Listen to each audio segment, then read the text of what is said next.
politics aside, we know that the Democrats are power down there, obviously.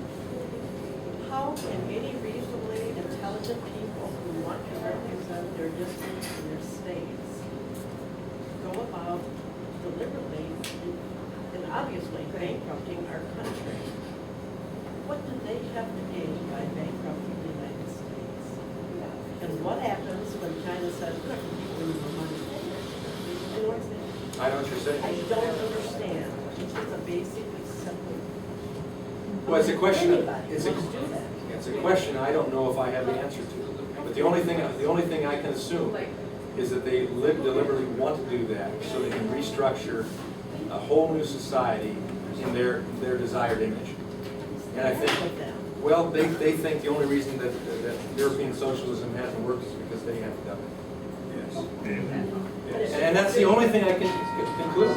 Because rationality would say it's not worked in England, it's not worked in Canada, it's not worked in certainly the Soviet Union, it's not worked in China until they got a capitalist system for their manufacturing. They kind of like that, but the government still is in control, but they're kind of arm's length with manufacturing because that's bringing in money.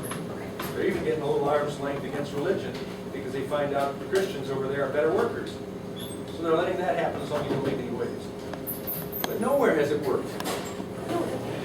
And the mindset of a Barack Obama or a Mark Schauer is that it hasn't worked because we haven't done it. We can do it better. That's the only thing I can determine. I don't know if that's the case, but what other decision would it be? If they're smart enough to be there, they're smart enough to see that. Well, remember, don't assume, and I know you don't assume that a legislative body is made up of people of superior intelligence. They are a representative body. Remember, there were smart people and fools that elected those members of Congress. There's something in the air or something in the water when they get there. I think who they are comes out. How do you feel about raising the cap on Social Security? Would that not, the amount of money that you, there's a certain level of cash that after you reach that, you cannot deduct Social Security from your income. Wouldn't that be a great pain? Raise money and help us about it? The purpose of government is to have a society that treats equally, not in the sense necessarily of outcome, but the opportunity is there for everyone. And so when I start saying I'm going to ding one strata of society more because they can pay it, I've stepped in a dangerous area.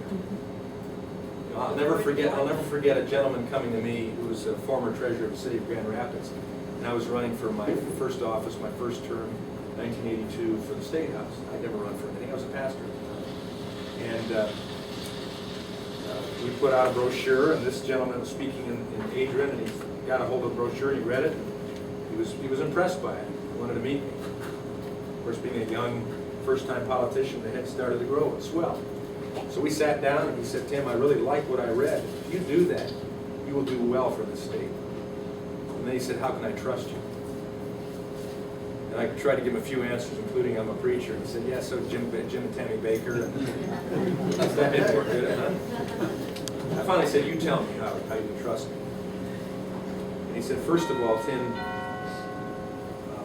what are your convictions? And I started to list a few, and he said, would you die for those? I said, probably not. He says, those aren't convictions. Those are opinions. Nothing wrong with opinions. We all have them. We can change them. But he said, convictions are different. You will die for those.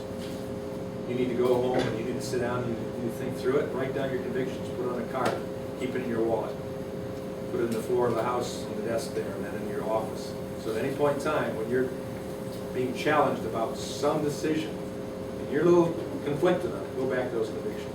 Don't violate them. Secondly, he said, what's your oath of office? To make a long story short, what he wanted to point out to me is that I didn't know the Constitution. The oath of office was in the Constitution.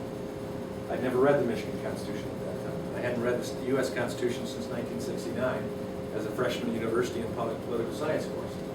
This was 1982.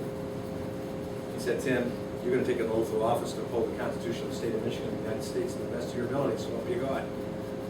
And you haven't even read the sucker, since 1969 and never read the Michigan Constitution. And he said, I want you to go and read it. I want you to memorize key portions of it. And I'll never forget when I came to Article 1, Section 1 of the state constitution. It said, all political powers inherent in the people. Government is instituted for their equal benefit, security, and protection. That impacted me. And I said to myself, if I can't vote for something that offers equal benefit, security, and protection, I can't vote for it, no matter how much I like it. And if it offers equal benefit, security, and protection, and I don't like it, but my constituents do, then I can vote for it, hold my nose. It was a freeing situation for me.